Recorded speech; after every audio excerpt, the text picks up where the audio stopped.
안녕하세요. 게이의 독백입니다. 네, 또 카메라를 이렇게 켜게 되었네요. 네, 제가 지금 이제 이직을 앞두고 한 3, 4일 정도 쉬는 기간이 있어서 좀 시간도 남았겠다. 또 인생에 어떻게 보면 중요한 변곡점 같은 시기를 맞고 있어서 이참에 얘기할 거리도 많고 해서 카메라를 켜게 되었습니다. 네, 또 전반적인 그냥 제 근황 위주로 얘기를 해드리는 게 저도 카메라를 좀 자주 킬 수 있지 않나 싶어요. 그래도 뭐 어떤 특정 주제를 가지고 이제 뭐 예를 들면 뭐 커밍아웃이라던가 뭐가 있을까요? 뭐 친구란 무엇인가, 뭐 인생은 무엇인가 이런 주제를 가지고 얘기하기에 제가 말주변도 없고 또 이전에 많이 풀었던 얘기들이 있어서 이제는 그냥 일기 쓰듯이 이렇게 생각날 때마다 카메라를 켜고 요즘 어떤 사건을 겪고 있는지 또 그에 따른 뭐 생각은 어떤 게 있는지 밖에 좀 시끄럽네요. 네. 네, 그런 얘기를 좀 해보려고 합니다. 얘기할 걸 이렇게 쭉 써봤는데 하나하나 말씀드리도록 하겠습니다. 가장 먼저 최근에 만난 이제 사람부터 말씀드리겠습니다. 최근에 한 2주 전인가 어플을 통해서 만났는데 간략하게 그분의 프로파일을 설명드리면 일단 저랑 동갑이고 그리고 광고 쪽에서 일을 하셨고 그리고 INTJ였어요. 뭐 이렇게 어플로 몇 번 얘기를 주고받다가 빠르게 만나자 해서 만나는데 정말 저는 사실 사회적으로 INTJ화가 된 것 같고 그러니까 저 같은 MBTI인데 그분은 정말 찐 INTJ가 아니었나. 그래서 정말 말 수도 없어서 같이 산책을 하기로 했어요. 카페는 둘 다 가는 걸 별로 안 좋아서 이렇게 천을 따라서 산책을 하는데 거의 한 시간이 이렇게 100이라고 하면 그 중에 80이 정적이었다. 뭐 이분이 나를 마음에 안 들어하는 걸 수도 있겠다. 그래서 마음에 안 들어하는 거면 빨리 끝을 맺고 그냥 헤어지자고 하고 싶은데 또 그럴 말할 타이밍도 안 나와서 계속 걷다가 보니까 또 어느샌가 말을 많이 하게 되더라고요. 그 30대 초반이라 어떤 연애에 대해서 생각하는 점도 되게 비슷했고 또 같은 성격적으로 비슷하다 보니까 또 뭐 직장에서나 그냥 삶에 있어서의 어떤 그런 고민들도 되게 비슷한 지점이 많아가지고 계속 서로 비슷한 것들을 확인하는 대화였던 것 같아요. 아, 너도 그렇게 생각해? 나도 그렇게 생각해. 뭐 이런 대화를 하는 게 즐거웠고 그래서 다음을 기약했거든요. 그리고 사실 엄청나게 강한 어떤 그 성적인 끌림이라고 해야 될까? 그런 건 없어서 이런 분과 친구가 되고 싶다. 또 동갑내기고 그분이 영화를 되게 좋아하셨는데 제가 많이 모르는 영화들도 보시고 또 어쨌든 이런 예술 쪽 계통에서 일을 하시는 것 같아서 좀 많이 곁에 두고 싶은 친구다 해서 제가 노력하겠다고 얘기했어요. 그분도 좋다라고 하셨고 그렇게 해서 시간이 지났는데 이게 어플에서 친구를 사귀는 게 정말 다들 아시다시피 엄청 어렵거든요. 만났을 때는 그래도 얘기할 게 있지만 카톡으로는 뭐 밥 뭐 먹었어? 뭐 잘 일어났어? 잘 잤어? 이런 얘기를 하기도 조금 뭐하고 그렇다고 공통의 관심사를 만난 지 얼마 안 된 사람과 그렇게 찾기가 힘들잖아요. 그래서 그러다 보니까 점점 멀어진 것 같아요. 사실 저는 노력을 했는데 그분의 어떤 답장하는 속도도 느려지고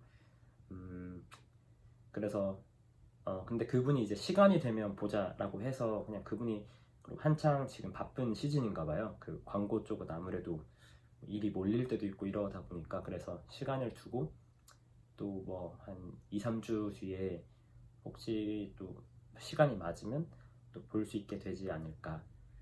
네, 그래서 친구를 사귀려고 했으나 또 그게 어려웠던 제 어떤 만남의 일화를 설명드리면서 그래서 이렇게 사람과의 만남이라는 게 정말 어렵다. 애인을 만드는 것도 어렵지만 친구를 만드는 것도 정말 어려워서 네, 그렇습니다. 두 번째 에피소드로는 최근에 갔던 집들이 경험을 말씀드리도록 하겠습니다. 제 예전 룸메이트, 이제 여자인 룸메이트의 친구분이 또 게이인 분이 있어서 그분이 한 작년 말에 제가 알기로 이사를 가신 걸로 알고 있어요. 그래서 또 한 1, 2년 만에 얼굴도 볼 겸 해서 집들이를 초대받았습니다. 그래서 그 여자 룸메이트와 저랑 그렇게 두 명이서 그 집에 방문했는데 또 그분들과 얘기를 나누면서 느낀 게 거의 그 두 분이 아마 지금 메인 분들이랑 둘 다 동거를 하고 계시고, 그리고 이제 특히 이제 제 예전 그 룸메이트는 이제 아마 거의 결혼까지 얘기를 한 것 같더라고요. 또 제가 소개시켜준 인연이라 되게 특별하게 느껴지는 것 같고, 그 친구도 아마 한 6년쯤 만났던 걸로 기억하고, 또 초대받은 그 집들이 주인분도 지금 애인분이랑 거의 한 그 정도 만난 걸로 알고 있어요. 그러니까 제 전 룸메이트도 그렇고 그 게이 지인분도 그렇고 다들 이렇게 애인과 잘 살아가는 모습을 보면서 좀 또 다시 조급함이라는 게 생겼달까? 아니다. 조급함은 아닌 것 같고 그냥 나도 저런 어떤 대상과 함께 늙어가고 싶은데 나한테도 저런 기회가 올까, 뭐 그런 생각을 했던 시간이었던 것 같아요.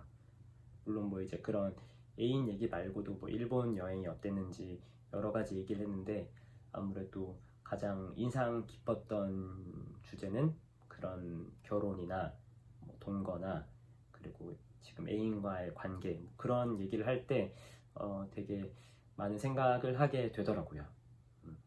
그래서 아까 어플에서의 만남도 그렇지만 이게 뭐 사람과의 만남이라는 게 제가 계획한 대로 또 제가 욕심을 낸다고 될 일은 아니니까 그냥 순리에 맞게 살아가다 보면 또 기회가 올 수도 있고, 아니더라도 그게 꼭 불행한 건 아니라고 생각하기 때문에 그냥 이렇게 지켜보려고 합니다. 네, 그런 일들이 있었고, 또 이직에 대해서 얘기를 드리면, 이제 퇴사하기 전에 그래도 회사 생활 하면서 만났던 지인분들을 회사 이제 동료분들을 다시 만나면서 뭐 이직을 하게 됐다, 뭐 그런 얘기들도 이제 나누는 시간을 갖잖아요. 그래서 제가 평소에는 막 이렇게 안부 인사를 묻거나 또 정기적으로 이렇게 뭐 연락을 드리는 걸 잘 못하다 보니까 또 연락이 끊긴 분들도 있었는데, 또 그런 기회에 다시 연락을 드리니까 축하도 해주시고, 마지막에 이런 대화를 하다 보면 그 사람의 진심이 느껴지는 분이 있고, 아니면 그냥 형식적으로 축하한다라고 말해주는 분들이 있는데, 그래도 많은 분들이 진짜 진심을 담아서 제 행복을 이렇게 바래주시는 모습을 보면서 그래도 회사 생활이 내가 아무리 이런 게이라는 것 때문에 좀 마음의 문을 닫고 지내도 사람들이 나에게 마음의 문을 열어줬구나, 그런 점에 대해서 정말 감사하더라고요. 그래서 이제 이런 마무리 대화 중에 좀 인상적이었던 게 두 가지가 있었는데, 일단 첫 번째 분은 어떤 여자분이셨어요. 근데 그분이 제가 이제 1년 한 6개월 차 때 제 옆팀에 신입으로 오셨던 분이어가지고, 근데 제 등을 맞대고 이렇게 서로 앉았던 분이 있거든요. 그래서 서로 교류도 있고, 근데 그분은 이제 그 팀에 적응 걸 어려워하셨고, 저도 이제 마침 그 팀에 이제 적응이 어려워가지고 이제 서로 고민 상담 같은 걸 많이 해줬어요. 그래서 되게 어떻게 보면 플라토닉한 건전한 관계였는데, 또 아무래도 저는 이제 여성분이랑 그렇게 너무 밀접한 관계를 가지면 상대분이 오해할 수도 있으니까 최대한 뭐 거리를 두면서도 정말 밀도 높은 대화들을 많이 했었어요. 그런데 이제 그분이 한 2, 3년 뒤에 결혼을 하신다는 얘기를 듣고, 그래서 결혼 초대도 받았는데, 모르겠어요. 제가 그 당시에 왜 그랬는지 모르겠는데, 난 결혼도 안 할 건데 축의금도 내가 왜 내야 되나, 이런 생각, 쪼잔한 생각 때문에 축의금을 이제 안 냈죠. 근데 그러면서 제가 이제 불편해서 좀 멀어졌다가 그래도 그분이 퇴사하시기 전에 저한테 연락이 오셨더라고요. 독백님, 제가 퇴사를 하게 되었습니다. 그래서 저도 퇴사를 하는데, 해서 이제 둘이 딱 만난 거예요. 그래서 둘이 만나서 이런저런 얘기하는데, 이제 그분은 그 남편분이랑 결혼을 해서 이제 뉴욕에 대학원을 가게 되었다. 그래서 본인은 그 도시공학, 도시계획 같은 거가 평소에도 꿈이었는데 꿈을 쫓아서 대학원에 가게 되었다 해서 정말 정말 기쁘더라고요.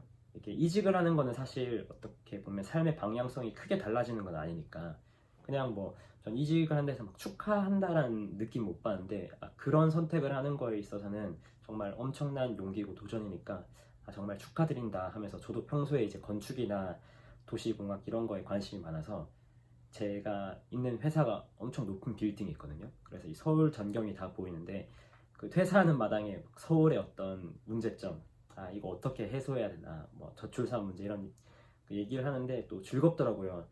그 회사 분들이랑 그런 얘기를 할 기회가 없었는데 또 그분이랑 회사에서 흔히 나누는 주제가 아닌 그런 얘기를 나눌 때 그래서 내가 예전에 이분이랑 친했구나, 많은 대화를 나눴구나, 그런 거를 다시 상기하게 되는 그런 시간이었던 것 같습니다. 근데 이제 그분이랑 대화를 마치고 나오는데 다른 분들이 그분 퇴사하는 걸 알거든요. 그래서 그분에 대해서 얘기를 할 때 그분의 남편이 무슨 병원의 원장의 아들이어서 뭐 시집살이가 지금 힘들다 뭐 이런 얘기를 듣는데 불쾌하더라고요. 그냥 어떤 사람에 대해서 얘기를 할 때 왜 자꾸 저런 면을 끄집어내서 얘기를 하는 거지? 그 사람이랑 막상 대화를 해보면 더 많은 것들이 있는데 마치 어떤 집에 결혼을 했다 뭐 그런 얘기를 하는 게 또 아쉽지만 또 너무 그런 쪽으로 생각하지 않으려고 했어요. 그냥 뭐 개인 사람마다 다 관심사가 다른 거니까 그분과 대화를 나누고 또 그분에 대해서 다른 사람들이 어떻게 얘기하는지를 같은 시간에 들으면서 참 많은 또 생각을 하게 되었던 네 그랬습니다. 그리고 또 다른 분은 원래 평소에 한 번도 저녁 식사를 같이 하지 않던 분인데 그래도 마지막이어서 이제 같이 저녁을 먹게 되었어요. 그분이 이제 막 요새 많이 힘들어 보이더라고요. 그래서 막 이런저런 이유로 많이 힘들어 하시길래 갑자기 그런 생각이 드는 거예요. 나도 얼마나 힘들었는지 얘기를 해줘서 이 사람에게 위로를 주고 싶다. 네, 근데 제가 회사 생활하면서 가장 힘들었던 거는 제가 개이기 때문에 발생하는 여러 어려움들 있잖아요. 그래서 그냥 여러 고민을 하다가 그냥 이 사람을 나중에도 부담 없이 만나려면 그리고 또 이 사람에게 나의 이제 슬픔 이런 것들을 공유하면서 이제 위로가 됐으면 좋겠다라는 이제 두 가지 마음으로부터 커밍아웃을 하게 되었습니다. 제가 커밍아웃 하니까 이제 그분도 뭐 퍼즐이 맞춰졌다. 제가 항상 커밍아웃 할 때마다 듣는 얘기인데 그래서 너가 뭐 이런 얘기를 항상 많이 해주시거든요. 그래서 네, 그때 그래서 그런 거였습니다. 이제 막 서로 그런 얘기하다가 이제 그분도 자신의 비밀을 얘기해 주더라고요. 어떤 비밀 때문에 힘들었는데 이런 비밀이 있다 하니까 저도 그때 뭐 그분이 지나가면서 얼굴에서 힘든 그 모습이 보였던 것들 그런 것들이 다 이해가 되기 시작하면서 그래서 그러셨군요 하면서 또 그런 약간 힐링 캠프 같은 시간을 보냈어요. 이자카야에서. 그래서 또 그 시간도 나중에 돌이켜보면 되게 소중한 기억으로 남을 것 같고 그래서 그분이랑은 또 퇴사하고도 종종 편하게 볼 수 있지 않을까 싶습니다. 이런 에피소드들이 있었어요. 또 그 외에도 이제 저희 팀원분들도 막 롤링페이지 막 써주시는데 정말 뭉클했고 또 다른 얘기는 다음에 얘기 드리도록 하겠습니다. 그 새로운 회사 가기 전까지 남은 3일 정도는 좀 이제까지 많이 못했던 것들 요가를 한 번도 배워본 적이 없어서 주변에 이제 요가 학원이 새로 생겼더라고요. 그래서 또 대문짝하게 남자 요가 이렇게 적혀 있어서 거기를 한번 새벽반에 가볼까 이런 생각도 하고 있고 또 책을 안 읽은 지가 너무 오래돼서 주변 도서관에 책이나 한번 빌리러 가보자. 그래서 그런 거랑 그리고 유튜브도 오늘 촬영에 더해서 한 번 더 두 편을 올리는 것을 한번 목표로 쉬어보고자 합니다. 그리고 다 이번 주 토요일에 그 퀴어 퍼레이드가 서울에서 열리거든요. 그래서 그때 그 집들이 갔을 때 또 제 전 룸메이트가 항상 제가 게이인데 그분이 더 그런 소식들을 더 많이 알고 계세요. 그래서 그 예전 룸메가 같이 가자 해서 아마 셋이서 근데 그분들은 오전에 일정이 있으셔서 다는 참석 못하고 행진? 그 퍼레이드만 같이 할 것 같아요. 그래서 여러분들도 다른 거는 다 뭐 그렇더라도 그 이렇게 행진하는 건 정말 재밌거든요. 그냥 그리고 그게 어쨌든 시민들에게 퀴어가 이렇게 많구나, 뭐 퀴어뿐만 아니라 퀴어 프렌들리한 사람이 이렇게 많구나라는 어떤 힘을 보여주는 자리이기도 하고, 그런 것들이 이제 정치권에서도 이렇게 이런 어쨌든 이게 다 그 보팅 파워라 해야 될까? 다 투표권을 가진 사람들이니까 이런 거를 통해서 저희의 위세를 보여주는 것들이 또 퀴어 프렌들리한 정책들이 나올 수 있는 발판이 될 수도 있다라고 생각을 하고, 또 가장 기본적인 거는 즐겁다라는 거기 때문에 혹시 시간이 되시는 분들은 꼭 토요일에 참석하시는 게 좋을 것 같습니다. 네. 그리고 요거를 보시는 그 이성애자 분들도 결국에는 퀴어 콘텐츠를 소비하시는 분들이니까 또 실제 현장에서 이런 실제 그 퀴어 분들을 보는 것도 좋지 않을까. 여러 가지 면으로 추천드립니다. 그래서 네, 이 정도로 오늘은 마무리를 하고, 그리고 편집을 또 열심히 하고, 또 편집이 끝나는 대로 새로운 영상으로 찾아뵙겠습니다. 들어주셔서 감사합니다.